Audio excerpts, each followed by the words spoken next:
दोस्तों, आज जो मुद्दे आपके समक्ष हैं उनके दो व्यापक आयाम हैं। एक राजनीतिक है, एक कानूनी है। लेकिन राजनीतिक आयाम सबसे महत्वपूर्ण, सबसे व्यापक, सबसे अहम है। पहले मैं उसका जिक्र करूं संक्षेप में। पहला बिंदु उसका ये है कि जानबूझकर, बार बार, सोच समझकर, एक सूझे बूझे तरीके से इस सरकार ने हर गणतांत्रिक संस्था को खत्म करने का प्रयत्न किया है, उसको चोक करने का प्रयत्न किया है, उसमें रोकथाम करने का प्रयत्न किया है। सबसे बड़ी संस्था उनके मायने में जो उनके लिए बाधा है वो है स्वतंत्र, निष्पक्ष, निडर बोलना, बोलचाल, जो हमारे संविधान की एक महत्वाकांक्षा ही नहीं, एक मानव अधिकार है, मूलभूत। इस सरकार ने, इस केस की बात नहीं कर रहा हूं मैं, श्री राहुल गांधी की, सैकड़ों केसेस में 2014 के बाद ऐसे येन केन प्रकारेण कदम उठाए हैं जो हर नागरिक के स्वतंत्र, निडर बोलने के अधिकार क्षेत्र में बाधा डालें, बार बार। और उसके उदाहरण आप जानते हैं। बोलने की स्वतंत्रता और बोलने के बाद की स्वतंत्रता, दोनों को सीधा निचोड़ने का प्रयत्न किया इस सरकार ने बार बार। श्री राहुल गांधी, हम सब जानते हैं, ने निडरता से बार बार संसद के अंदर और संसद के बाहर अपने विचार रखे हैं, जनहित में रखे हैं, जनता के सामने रखे हैं, जनता के लिए रखे हैं। उन्होंने सामाजिक, आर्थिक, राजनीतिक, विदेश नीति इत्यादि इत्यादि सब मुद्दों पे पूरा बोला है, बिना झिझक के बोला है। और वो आज उसकी कीमत चुका रहे हैं, क्योंकि उनके सवाल, उनके वक्तव्य अच्छे नहीं लगते उन लोगों को जिन्होंने वो गलतियां की हैं, जिसके बारे में विवरण करते हैं श्री राहुल गांधी। कभी डिमोनेटाइजेशन ले लें, कभी चीन को क्लीन चिट का मामला ले लें, कभी जीएसटी ले लें।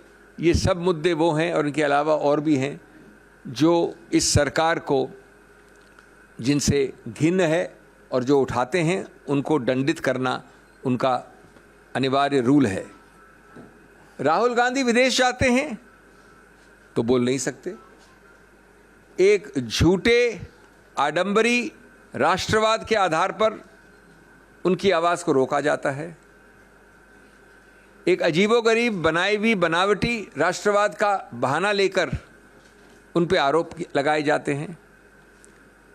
बाहर गए, उसके आधार पे जब वापस आते हैं तो कहते हैं कि आप यहाँ नहीं बोल सकते जब तक कि आप माफ़ी नहीं मांगे। यहाँ आते हैं और उस दिन बोलते हैं संसद में, जब माननीय प्रधानमंत्री बोल रहे थे तो सरकार पूछती है आपकी हिम्मत कैसे हुई सब बोलने की, सत्य बोलने की, साफ बोलने की, निडरता से बोलने की। हम आपको प्रिविलेजेस कमेटी भेजते हैं। और सबसे अजीबोगरीब जो मैं समझता हूं, किसी गणतांत्रिक, संसदीय गणतांत्रिक, लोकतांत्रिक देश में नहीं देखा गया, जब वो आके बोलते हैं तो सरकार खुद अवरुद्ध करती है संसद को। सरकार खुद करती है इस आधार पे कि पहले आप माफ़ी मांगिए। ये कौन सी संसदीय प्रणाली के अंतर्गत है कि पहले आप माफ़ी मांगिए, नहीं तो हम अवरुद्ध करेंगे, नहीं तो संसद चलेगी नहीं।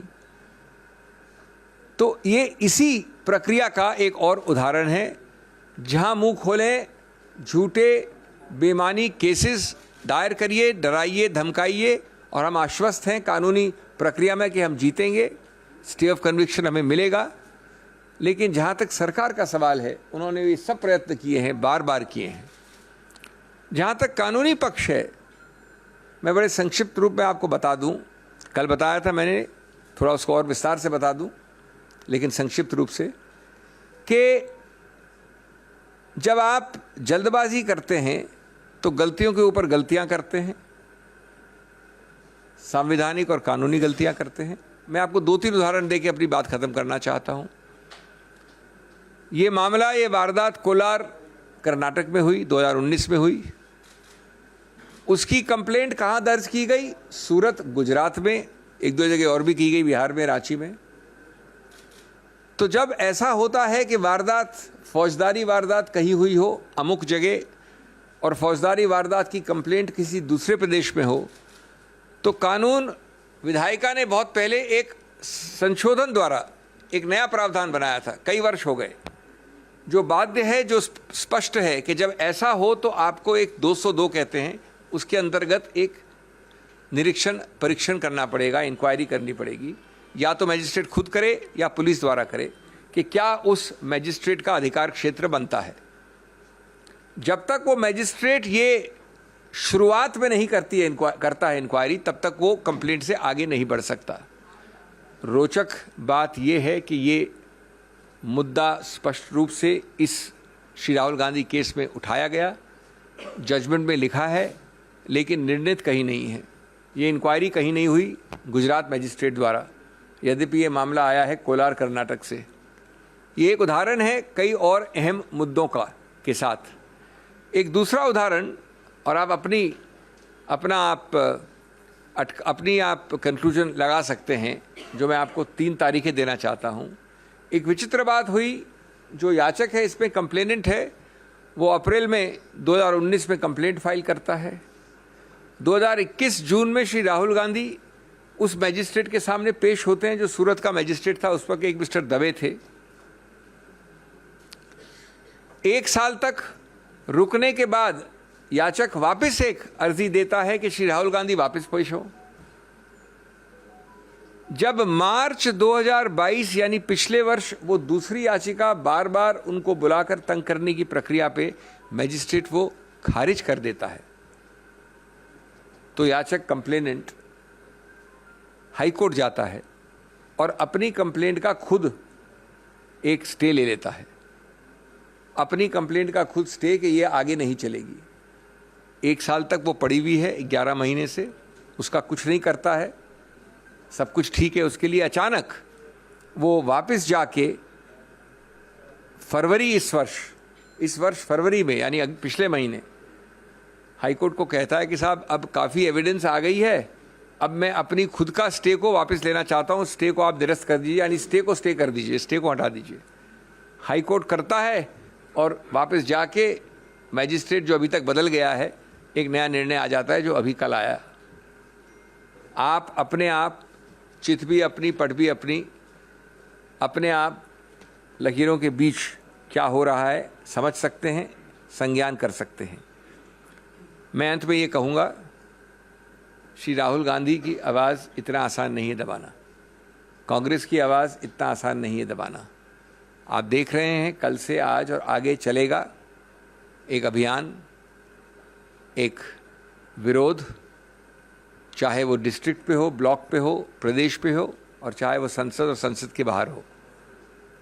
ये आवाज़ रुक नहीं सकती है। जो तथ्य मैंने आपको बोले हैं ये बिल्कुल सामने उजागर किए जाएंगे, लेकिन साथ साथ हमें पूरा विश्वास और आश्वासन है कि ऐसी चीज़ जो कानून में गलत है, हम आश्वस्त हैं कि उसका सही रूप से अवलोकन किया जाएगा बड़ी अपील वाली अदालतों द्वारा, और हमें कन्विक्शन का स्टे जल्द से जल्द मिलेगा।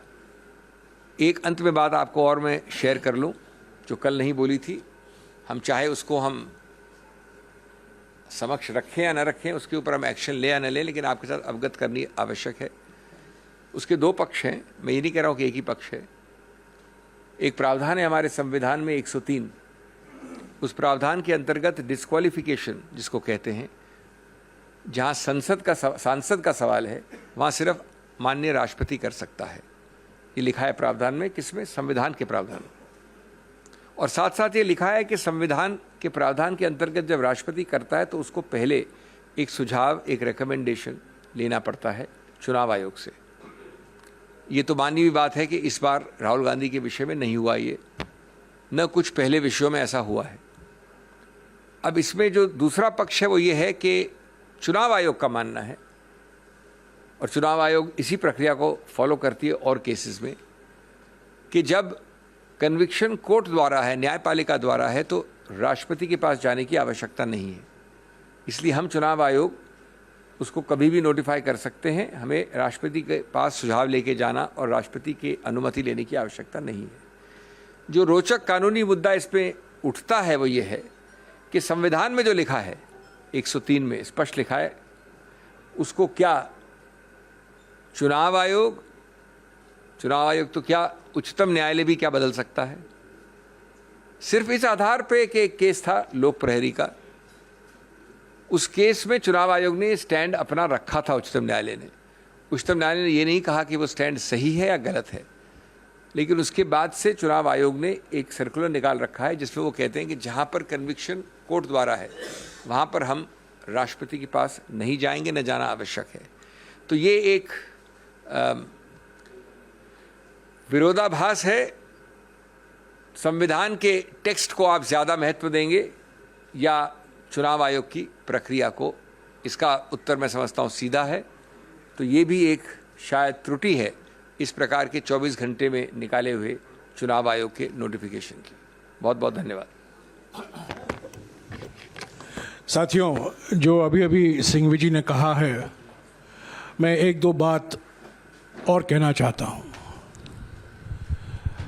बिल्कुल साफ है कि भारत जोड़ो यात्रा से बीजेपी बहुत घबराई हुई है, बौखलाई हुई है, बहुत परेशानी में है, क्योंकि वो जानती है, उनको फीडबैक मिला होगा कि भारत जोड़ो यात्रा ने न केवल कांग्रेस संगठन में नई उमंग जगाई है, पर सारे देश में एक नई उत्साह, एक नया भविष्य का रास्ता दिखाया है। कई महीने से वो भारत जोड़ो यात्रा को बदनाम करने में लगी हुई थी, और मैं समझता हूँ कि आज जो हमने देखा है, ये डिस्क्वालिफिकेशन, एक तरह से आप देख सकते हैं कि जैसा कि अभिषेक सिंघवी जी ने कहा, राहुल जी को कीमत चुकानी पड़ी उस भारत जोड़ो यात्रा की सफलता के कारण। दूसरी बात, सिंघवी जी ने तो कहा कि 2014 से राहुल जी मोदी सरकार की नीयत और मोदी सरकार के नीतियों के खिलाफ अपनी आवाज़ संसद के अंदर और संसद के बाहर उठा रहे हैं। ये नोटबंदी के बारे में इन्होंने जिक्र किया, जीएसटी के बारे में इन्होंने जिक्र किया, चीन को जो जून 2020 में प्रधानमंत्री ने क्लीन चिट दिया उसका भी सिंघवी जी ने जिक्र किया। पर मैं एक और मुद्दों का जिक्र करना चाहता हूं जिसके वजह से आज राहुल गांधी जी को कीमत चुकानी पड़ी है, और वो ये है अडानी का महाघोटाला। जब से राहुल गांधी जी विपक्ष में संसद में बोले थे, 50 मिनट का भाषण था, ज़्यादातर उसका एक्सपंज भी कराया गया, और जिस तरीके से 16 पार्टियों ने एक होकर 5 फरवरी से जेपीसी की मांग की इस घोटाले में, क्योंकि ये घोटाला सिर्फ अडानी से संबंधित नहीं है, ये घोटाला प्रधानमंत्री की नीयत और प्रधानमंत्री की नीतियों से भी जुड़ा हुआ है। इसीलिए हमने जेपीसी की मांग की, आज भी हमने मांग की, कल भी हम करेंगे, परसों भी हम करते रहेंगे। और इस अडानी घोटाले से ध्यान हटाने के लिए आज इनको कीमत चुकानी पड़ी है। तो एक तरफ राहुल गांधी जी की कोशिश और दूसरी तरफ प्रधानमंत्री की साजिश, ये साजिश बनाम कोशिश, एक तरीके से आप इस तरीके से देख सकते हैं। सिंघवी जी ने तो कहा कानून के अनुसार अगले कदम हम लेंगे, समय है हमारे लिए, और कानून में कई ऐसे दरवाजे हैं हमारे लिए जो हम खटखटाएंगे। पर ये सिर्फ कानूनी मुद्दा नहीं है, ये मौलिक तौर से राजनीतिक मुद्दा है। मैं बार बार कह रहा हूँ, आज भी दोहराऊंगा, ये प्रतिशोध की राजनीति, धमकी की राजनीति, उत्पीड़न की राजनीति का एक नतीजा है, एक मिसाल है। ईडी में करीब 60 घंटे का पूछताछ हुआ, आपको याद होगा, पिछले साल। और भारत जोड़ो यात्रा के दौरान ऐसे एक सवाल उठाए गए यात्रा के बारे में, राहुल जी के बारे में। उनको संसद में तो पहले बोलने दिया गया 50 मिनट के लिए, 52 मिनट के लिए। बाद में जो उन्होंने कहा उसको एक्सपंज कराया गया और उन्होंने स्पीकर से 3 बार निवेदन की, 3 बार, 1 बार नहीं, 3 बार। उनको लिखा भी कि मुझे मौका दीजिए। उन्होंने रूल भी उन्होंने स्पीकर साहब को बताया, 357 रूल, पर स्पीकर से कोई जवाब नहीं आया। औपचारिक तौर से कोई जवाब नहीं आया, उनको मौका ही नहीं दिया गया और आज वो डिस्क्वालीफाई हो चुके हैं।